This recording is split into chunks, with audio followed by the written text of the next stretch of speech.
రాష్ట్ర ముఖ్యమంత్రి రేవంత్ రెడ్డి ఏడున్నాడు అనేది ఏం చేస్తాడు అనేది ఆయన ఎక్కడుంటే అక్కడ మీడియా ఉంటుంది. ఆయన ఎక్కడుంటే ఏ కార్యక్రమం ఉంటే అదే హైలైట్ అవుతా ఉంటుంది. మరి అసలుకే ముఖ్యమంత్రి గారు అమెరికా దక్షిణ కొరియా పర్యటనలు ముగించుకొని నిన్ననే వచ్చిండు స్వదేశానికి. వచ్చిన తర్వాత మరి ఎక్కడికి వెళ్ళిండు అనేది కూడా మీడియా కవర్ చేస్తూ ఉంటుంది, దినపత్రికలు కవర్ చేస్తూ ఉంటాయి. ఇక ఆ తర్వాత సోషల్ మీడియా అంతా కూడా అదే పనిలో ఉంటుంది. అయితే ఇలా సార్ ఏడికి పోయిండని చెప్పి దీంతో పాటు ప్రధానంగా ఇవాళ 1,50,000 నుంచి 2,00,000 రూపాయల వరకు రుణమాఫీ ఉన్నది. సీతారామ ప్రాజెక్టు ఇవాళ కెనాల్ ఓపెన్ చేయడానికి పోతున్నాడు ఉమ్మడి ఖమ్మం జిల్లాకి అనేది రాష్ట్ర వ్యాప్తంగా కూడా ఇలా ఉమ్మడి ఖమ్మం జిల్లా వైపు ముఖ్యమంత్రి వైపు 2,00,000 రూపాయల రుణమాఫీ వైపే చూస్తా ఉన్నారు. ఇక చూసినప్పుడు ఆటోమేటిక్ గా ఆ జిల్లాలో ఏం జరుగుతుందో కూడా సెర్చింగ్ చేస్తారు. ట్రెండింగ్ లో పడింది. రైట్. ఇక భద్రాద్రి కొత్తగూడెం జిల్లా, రైట్, ఉమ్మడి ఖమ్మం జిల్లా ప్రతిపక్షం వాళ్ళందరినీ కూడా అరెస్టులు చేస్తా ఉన్నారు. మరి అక్కడ ఉన్నటువంటి మీడియా అది కూడా కవర్ చేస్తుంది. ఇది కవర్ చేయకుండా ఎట్లుంటది? అరెస్టులు చేసేది కూడా కవర్ చేస్తుంది. ఇక రాష్ట్రం మొత్తం ఈ అరెస్టులను చూస్తున్నది, ముఖ్యమంత్రి కార్యక్రమాన్ని చూస్తున్నది.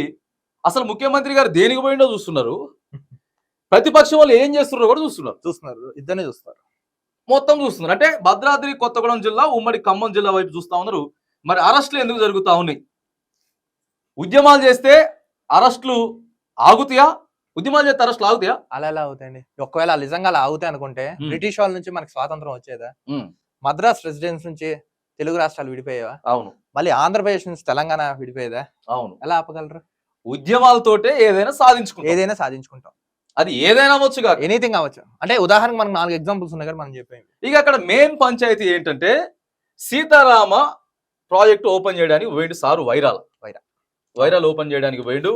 ఆడికెళ్ళి భద్రాద్రి కొత్తగూడెం జిల్లాల పినపాక నియోజకవర్గంలో మంత్రి కోమటిరెడ్డి వెంకటరెడ్డి కూడా పోయి అక్కడ కూడా ఉన్నటువంటి పంప్ హౌస్ ఏదైతే ఉందో మరి అది అక్కడ ఓపెనింగ్ చేయడానికి పోయిండు. మంత్రి పోయిండు, ముఖ్యమంత్రి గారు వైరాల మళ్ళీ ఆడికెళ్ళో బటన్ నొక్కుతాడు. ఏది? 2,00,000 లోపు రుణమాఫీ కోసం. రైట్. ఇక ప్రధానంగా ముచ్చట ఏంటిది అని అంటే అసలు వీళ్ళందరికీ సీతారామం ఈ ప్రాజెక్టు గురించి తెలుసా తెలియదో అర్థం కాదు.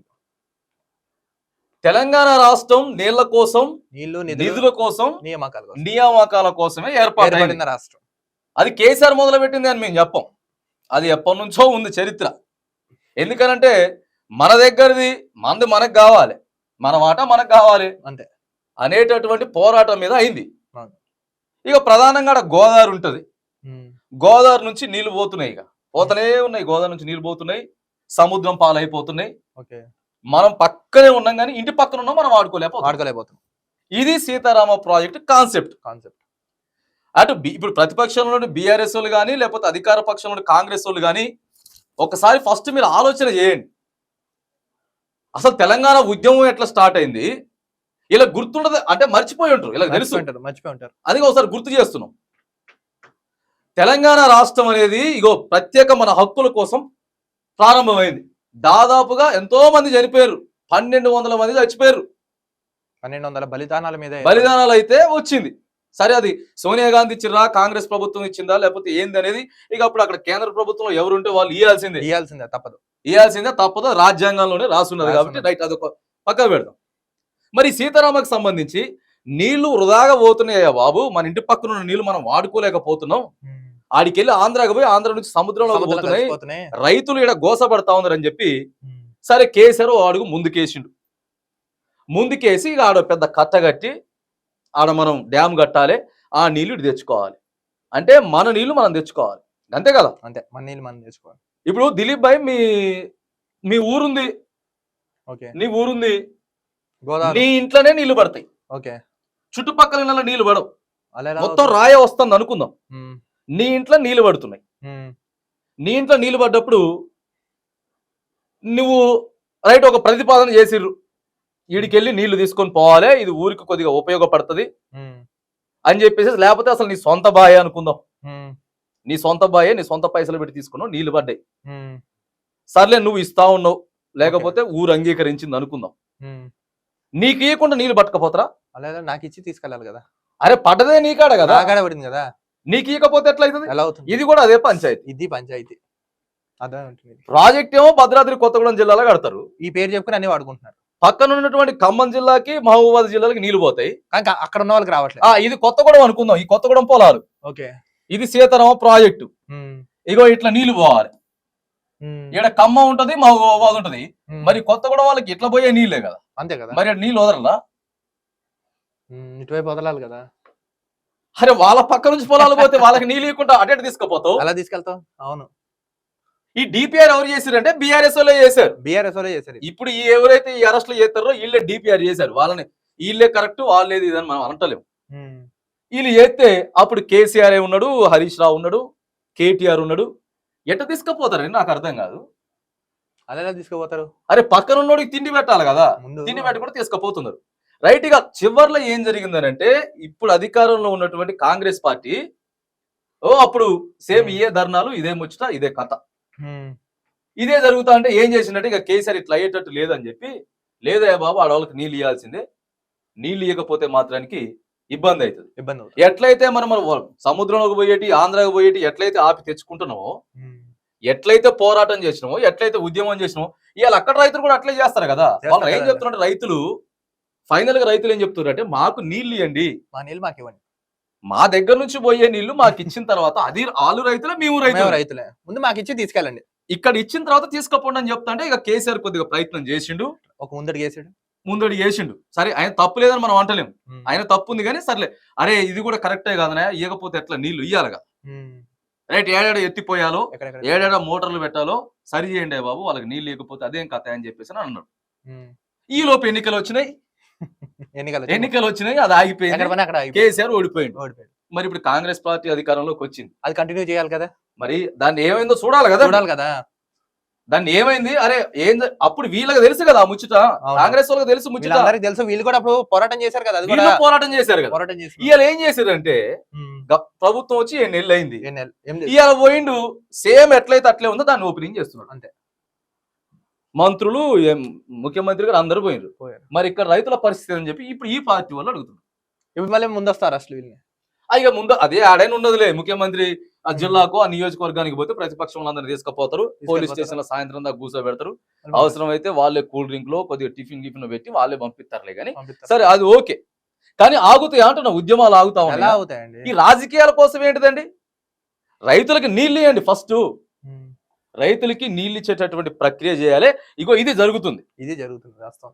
ఇక ఇప్పుడు మరి వాళ్ళు ప్రతిపక్షంలో ఉన్నారు కాబట్టి బీఆర్ఎస్ వాళ్ళు వాళ్ళందరినీ అరెస్టులు చేస్తున్నారు కాబట్టి వాళ్ళు చేసే ఉద్యమం వెనుక అర్థం ఉంటుంది. మరి వాళ్ళు ఇవ్వలేకపోయారు, సరి చేసుకుందాం చూసిరు, మరి మీరు సరి చేయాలి కదా, మార్పు తీసుకొస్తామని చెప్పినప్పుడు మరి మార్పు చేయాలి కదా. మార్పు చేయకుండా ఉన్నదాన్నే కంటిన్యూ చేస్తున్నారు. ఇగో ఇది ఆ జిల్లా మొత్తం మీద రచ్చ, ప్రస్తుతానికి మీడియా మొత్తం ఆడనే ఉన్నది. కానీ బలైపోతున్నారు రైతులుగా, పాపం వాళ్ళ మీద రాజకీయాల వల్ల రైతులు బలవుతున్నారు. రాజకీయాలు అవసరం లేదని చెప్తా ఉన్నాం.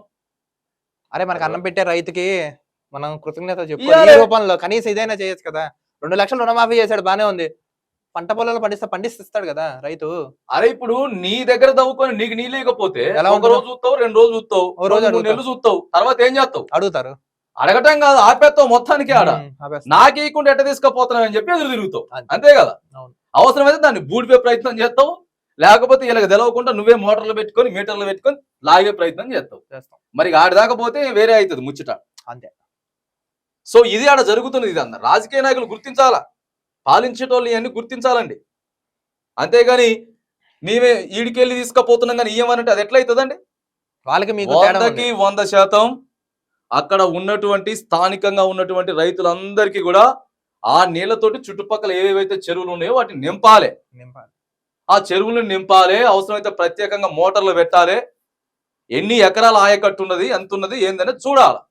అంతేగాని నువ్వు ఉద్యమం ఏం ఆపుతావు, అరచేతి అడ్డు పెట్టిన సూర్యుని ఎలా ఆపలేరు. నువ్వు ఉద్యమాలు చేస్తేనే కాంగ్రెస్ పార్టీ అధికారంలోకి వచ్చింది, ఆయా ఉద్యమాలు చేస్తేనే బీఆర్ఎస్ పార్టీ అధికారంలోకి వచ్చింది. ఇక ఇవన్నీ ముఖ్యమంత్రి రేవంత్ రెడ్డి ఆలోచన చేయాలి. పోయితే దృష్టికి పోయింది, ఆల్రెడీ పోయింది. ఏందే బాబు మొత్తం ఏడికాడికి అరెస్టులు చేసిరని చెప్పి వస్తా ఉన్నదని చెప్పేసి ఆల్రెడీ పోయింది. మరి ఏంది కథ అంటే మరి ఆడు మంత్రులు కూడా ఉన్నారు, గా మంత్రులు కూడా ముచ్చట చెప్పాలి. ముచ్చట చెప్పి రాజకీయాలు ఇప్పుడు ఎట్లుంటది అంటే మరి ఈ అరెస్టులు అయినాయి, ఇవాళ నువ్వు నీళ్ళు ఇచ్చినావు అనుకుందాం, వీళ్ళకే ప్లస్ పాయింట్ అవుతుంది. అంతే కదా, మీ అంతే. ఉద్యమాలు చేతి ఇచ్చిండే బాబా. అంతే. అందుకే నువ్వు 2 నెలలు 3 నెలలు 6 నెలలు ఆగి కొత్త డిపిఆర్ రెడీ చేసుకొని ఆడ రైతులకు నీళ్ళు ఇచ్చినావు అనుకో, అప్పుడు నీకు మాట రాదు. మాట్లాడు. అవును. ఇప్పుడు ఎట్లున్నది, అదే కథే అదే ముచ్చట. అప్పుడు వాళ్ళు ఉన్నప్పుడు అట్లే చేసిండ్రు, ఇప్పుడు వీళ్ళు ఉన్నప్పుడు అట్లే చేసిండ్రు. అరెస్టులతోటి ఉద్యమాలు ఆగవు. గుర్తుపెట్టుకోండి ఎవరు ఉద్యమాలు ఆగేటట్టు అయితే ఇగో ఇవాళకి 78 సంవత్సరాలు అయ్యేది కాదు. అయ్యేది కాదు. స్వాతంత్రం వచ్చి మనం బ్రిటిష్ వాళ్ళని తరిమి కొట్టినాం, బ్రిటిష్ వాళ్ళని ఎంతో తెలంగాణ నుంచి ఆంధ్రోళన తరిమి కొట్టినాం, మనం ఉమ్మడి ఆంధ్ర దగ్గర నుంచి వెళ్ళి చెన్నై మద్రాసు వాళ్ళని తరిమి కొట్టినాం. నీళ్లు నిధులు నియామకాలు అని చెప్పేసి మొత్తం ఏకమై కొట్లాడితే ఏదైనా సాధ్యం అవుతుందండి. అరెస్టులకు చేస్తే ఆ స్టేషన్ లో లేకపోతే గైహి అని సరిపో, ప్రజలు తెలుసుకుంటే ఏం సరిపో. ఒక్కసారి కాబట్టి వ్యతిరేకత స్టార్ట్ అవుతుంది. ఇగో స్థానికంగా ఎవరెవరైతే రైతులు ఉన్నారో వాళ్ళందరికీ మాత్రం నీళ్ళు ఇచ్చేటటువంటి ప్రయత్నం చేయాలి. అరెస్ట్ తోటి ఉద్యమాలు ఆగలేవు. ఆపలేరు. ప్రతిపక్షానికి మైలేజ్ వచ్చే దానికంటే ముందే ప్రభుత్వం ఆలోచన చేసి నీళ్లు ఇవ్వాల్సినటువంటి బాధ్యత రాష్ట్ర ప్రభుత్వంపై ఉంది. ఒక్క రైతు కూడా నష్టపోవడానికి వీల్లేదు.